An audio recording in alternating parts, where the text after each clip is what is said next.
Hello friends আকৌ এটা নতুন ভিডিঅ'লৈ আগবাঢ়িলোঁ যিহেতু আজি আমাৰ ছয় নামঘৰত যিটো ৰাতি আহিলোঁ আজি মানে ভাদ মাহৰ প্ৰথম দিন আহিছোঁ চাওক আজি ধুনীয়াকৈ চাওক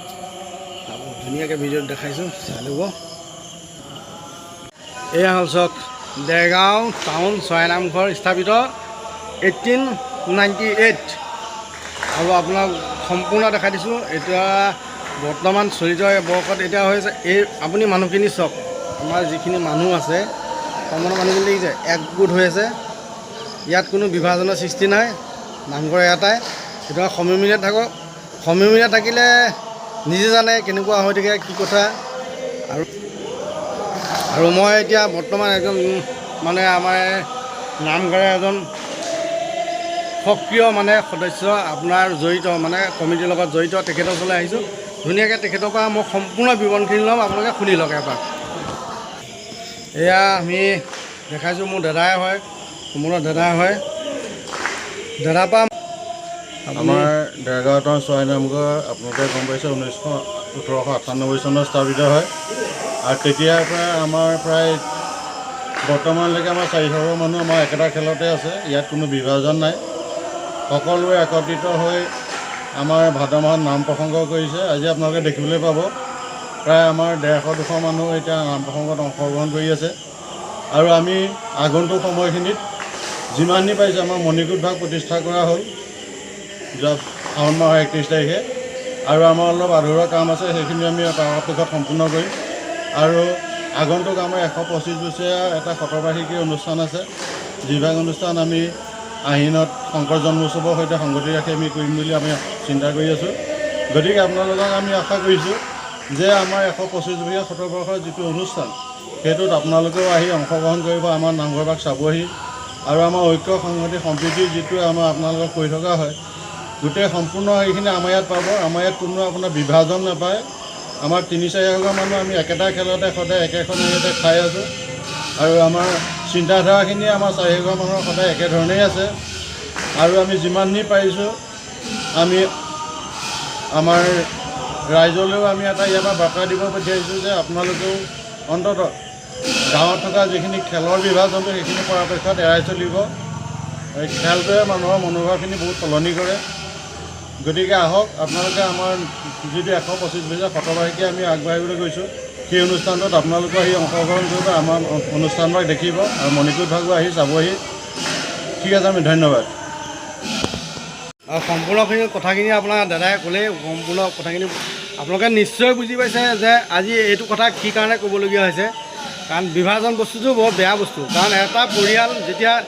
ককাই ভাই 4জন যেনিবা ককাই ভাই বা 3জন ককাই ভাই একেলগতে থাকিলে শত্ৰুৰ আগ নাপায় যেতিয়া বিভেদ সৃষ্টি হৈ যায় ককাই ভাইৰ মাজত যেতিয়া বিভেদ সৃষ্টি হয়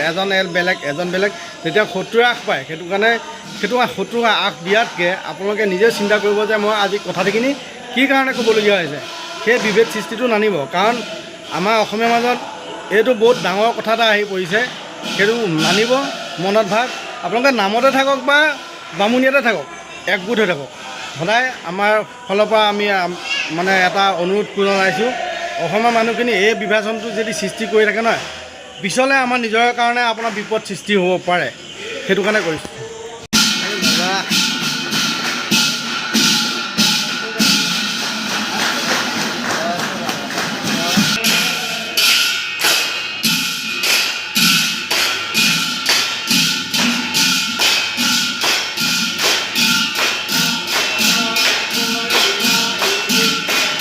এটা ডাঙৰ মেছেজ পোৱা হ'ল আমাৰ দেৰগাঁও ছয় নামঘৰত এটা মানে এজন ব্যক্তিয়ে আৰু ইয়াত মানে শৰাই আগবঢ়াইছিলে যে মই এটা সন্তান পালে মই ইয়াত এভাগ শৰাই দিম বুলি এনেকৈ আগবঢ়াইছিলে কিন্তু তেওঁ অলৰেডি ছাকচেছ হ'ল আজি ছাকচেছ হোৱাৰ বিনিময়ত মই যিজন আমাৰ নামঘৰৰ ছয় নামঘৰৰ যিজন আপোনাৰ নামতি তেখেতৰ পৰা আপোনাৰ সম্পূৰ্ণ মই ভিডিঅ'টো আপোনাৰ লৈ লৈছোঁ শুনি লওক তেখেতৰ মুখেৰে নিজে শুনি লওক চৰাইগাঁৱৰ নামাচাৰ্য মই আজি বৃহস্পতিবাৰ পবিত্ৰ ভাদ মাহৰ সংকল্প নামত এজন সেৱকে আহি আমাক জনাইছিল যে তেৰাৰ গৃহত এটি সন্তান বিচাৰিছিল এই ছয় নামঘৰতেই আজি তেৰাৰ সন্তান লাভ কৰাৰ পিছত আমাক জনাইছিল যে আমি সন্তান পালোঁ সেয়েহে আজি ঠগি ভাগি আগবঢ়াইছোঁ। গতিকে ভগৱন্তৰ শ্ৰীচৰণতে সেৱাভাগী মোৰ বুলি গ্ৰহণ কৰক। সেয়েহে আমি নামৰ আসনত বহি ভগৱন্তৰ শ্ৰীচৰণত প্ৰাৰ্থনা জনাইছিলোঁ যে তেৰাৰ প্ৰতি সদয় হৈ আৰু যাতে কোনোবা যদি সেৱকী আছে তেৰাৰ শ্ৰীচৰণত প্ৰাৰ্থনা জনাই পুত্ৰ সন্তান লাভ কৰিবলৈ আমি অনুৰোধ জনাইছোঁ। নামঘৰ বুলি ক'লেতো বহুতে জানে যে চৰাই নামঘৰ কেনেকুৱা কি কথা চবেই জানে। আৰু চৰাই নামঘৰ এটা খেল, আৰু এইটো বিশৃংখলতা হ'ব নালাগে। প্ৰত্যেক মানুহ ঘৰে আপোনালোকৰ প্ৰত্যেক গাঁৱৰে এটা কথা চিন্তা কৰিব যে আমাৰ অসমীয়া মানুহৰ এটা দুটা তিনিটা তেনেকৈ খেল যে কৰে যে এইবোৰ খেল মানে কি, খেল বস্তুটো প্ৰতিযোগিতা। এইবোৰ খেলৰ ছিষ্টেম প্ৰতিযোগিতা কৰিব নালাগে।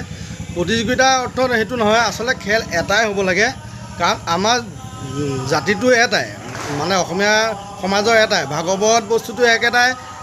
কীৰ্তন একেটাই, ভাগৱত এখনেই, আৰু কোৰাণ মানে প্ৰত্যেকটো বস্তুৰ এটা বিভাজন আছে। সেইটো কাৰণে এটা কথা কৈছোঁ যে আপোনালোকে এইটো বিভাজন নানিব, এটা খেল বা দুটা খেল তিনিটা খেল এইবোৰ বস্তু নানিব মনত।